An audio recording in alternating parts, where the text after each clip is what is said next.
Hi everyone, so for today, let's have the reviewer test for our second summative. So this time it's for grade 6 naman po. So again, this is not the exact exam that you will have or not the exam summative. This will serve for reviewer lang po. Okay, so hindi po talaga to yung magiging summative nyo. Reviewer lang po ito. Okay, so our source is from depedclick.com. Okay, number 1, what is 4.25 times 10? So, kapag nag-multiply tayo with multiples of tens, yung move ng decimal point natin ay papunta sa right. Count 0. Count the zeros lang po. Kung ilan yung zeros niya, yun yung ating movement papunta sa right. So, we have 1 here. So, isang move lang. It will be 42.5. Letter A. So, number 2, ganun din. Count lang na 0, 1, 2. 1, 2. 68. Okay, kapag naman multiples of tens, you have to count the place value. So, hindi lang yung 0 yung i-count nyo. Kasama yung ating 1. Okay, so kapag tens, place value. Okay, so this time, papunta naman sa left side. So, you got 1. So, papunta sa left, isang beses.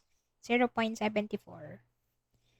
Number 4, we got 1, 2. 1, 2. Kapag kulang yung number, lagyan ng 0. So, 0.0325. Next, 1, 2, 3. So, again, kapag tens, papunta sa right. So, tatlong beses, 1, 2, 3. 9. A store earned 1,250 pesos and 75 cents and spent 875 pesos and 50 cents. What was its profit? So, kapag profit, ma-minus nyo yung earning minus spent. Okay, minus lang po.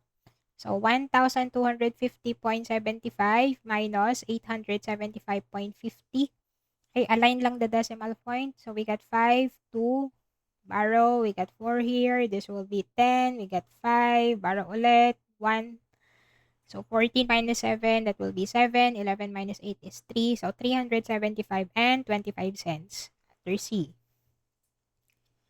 Next, number 7. What is the first step in Polya's problem-solving process? So, first step po natin is to understand. Okay, so kailangan understand mo na yung ating problem.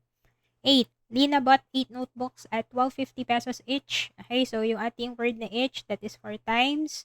And a pen worth 25 pesos and 75 cents. How much did she spend? Okay, tinatanong kung magkano yung nagastos. So, yung 12.50, ita-times 8 nyo muna. Kasi yung 12.50 po, para lang yung sa isang notebook. Ang pinili niya ay 8. So, we got 0, 2, 8 times 1, 100 pesos yung notebook plus 25.75. So, pag magpa-plus, align lang yung decimal point. So, we got 125.75. Letter D. Which is the repeating decimal of 1 divided by 3. So, kapag ilalagay nyo sa ating division bar, yung 1 yung nasa loob, 3 sa labas. Lagyan ng decimal point at 0 kapag mas maliit po yung number sa loob. And then divide. So, we got 3. Yan, mapansin nyo, babalik kayo sa 10. So, kapag ganon, it means it's repeating na. Yung decimal point natin, it aligns dun sa dividend. Tapat lang po. 0.3333 and so on. Number 10, what is 12 divided by 4? General rule for our division, kailangan po ang ating divisor ay whole number. So, it means you have to move your decimal point at the end of our numbers. So, it means itong 0.4, dadali natin decimal point dito sa end. So, kapag nag-move ka ng 1 decimal place, mag-move ka din dito. Remember, yung ating whole number po, ang decimal point ay nasa dulo. So, since wala tayo number dyan, add 0. 120 divided by 4. So, 12 divided by 4, 3, 0. 30. What is 0.75 divided by 0.01? So, kapag divide naman, kanina, ang movement natin ay pa-left. So, kapag divide, papunta sa right. Mababaliktad. Ganun din po. You have to count yung ating decimal place. 1, 2. 1, 2. 75. Again, baliktad kapag divide. Kapag times, papunta sa left. Kapag divide po, papunta sa right. What is 56.8 divided by 100? So, kanina, papunta sa right. This time, papunta sa left. Basta baliktad siya nung sa times natin. 1, 2. 1, 2. So, 0.568. Letter D. What is 2 divided by 5? So again, kapag nagdi-divide, kailangan whole number ang divisor. So move tayo ng isa. To move din. So that will be 20 divided by 5. A. Next. When 7 is divided by 6, which digit repeats in the decimal quotient? Okay, so 7 is divided by 6. We got 1. Add decimal point and 0. So we got 1 ulit. We got 4. Add 0 ulit. We got 6. We got 36. Ayan, babalik tayo sa 40. So kapag ganon, repeating na yung 6 natin dito. Letter C. What is 8.4 divided by 10? So again, kapag multiples of 10s, ang move po ay papunta sa left. Isang beses. 1. 0.84. 16. A rectangular garden has an area of 15 square meters and a width of 2.5 meters. What is its length? Okay, so ang area natin again ay length times width. So kapag ang hinahanap ay length, you have to divide your area by width. Okay, so we got here 15 divided by 2.5.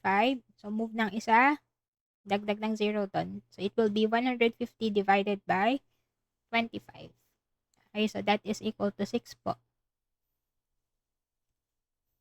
Next, a driver has 3,170 for gasoline costing 63 pesos and 40 cents per liter. How many liters can be bought?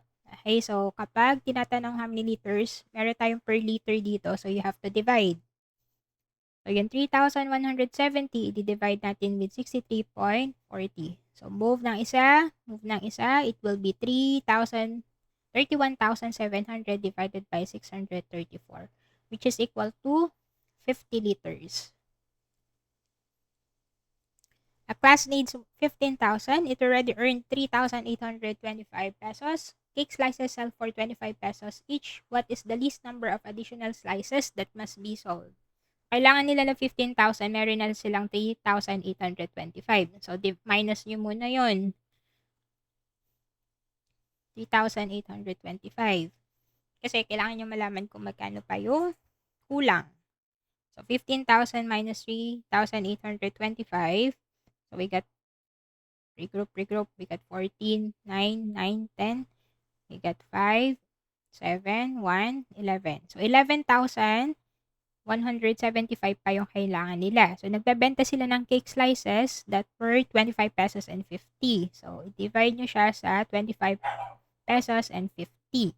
So, we'll have here 11,175. Mag-move tayo ng isa. Mag-add ng isang 0.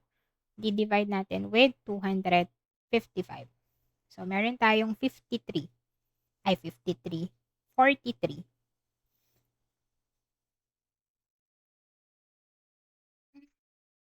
Okay.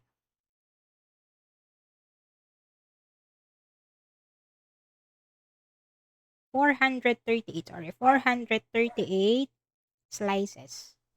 438 slices. 0.2. So, kailangan nila ng 439 slices because this will not be exact. 438.2. So, ang kailangan po nila ay 439. Kasi pag 438 lang, kulang pa yun. It will not be enough. Then, number 19, what is 8.4 divided by 3.6 minus 1.1 plus 5.5 times 0.8? So, unahin natin yung nasa loob ng ating parenthesis. So, 3.6 minus 1.1, that is 2.5.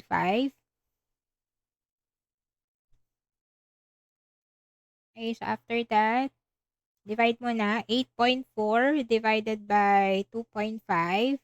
So, this will be 84 divided by 25.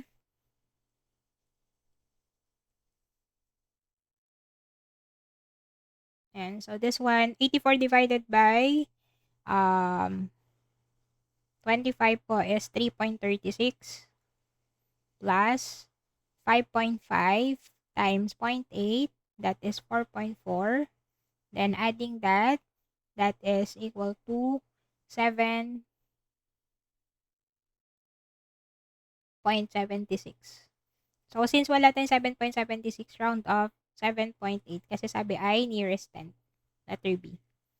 A vehicle has 50 liters of fuel and travels 15.5 kilometers per liter. How far can it travel? So, if they were asking how far, you just need to multiply po. Okay, so pag tinatanong nila ang distance or how far, multiply. So, yung 50, i-times nyo lang with 15.5. Yan. So, 50 times 15.5, that is equal to 775 kilometers. Letter D.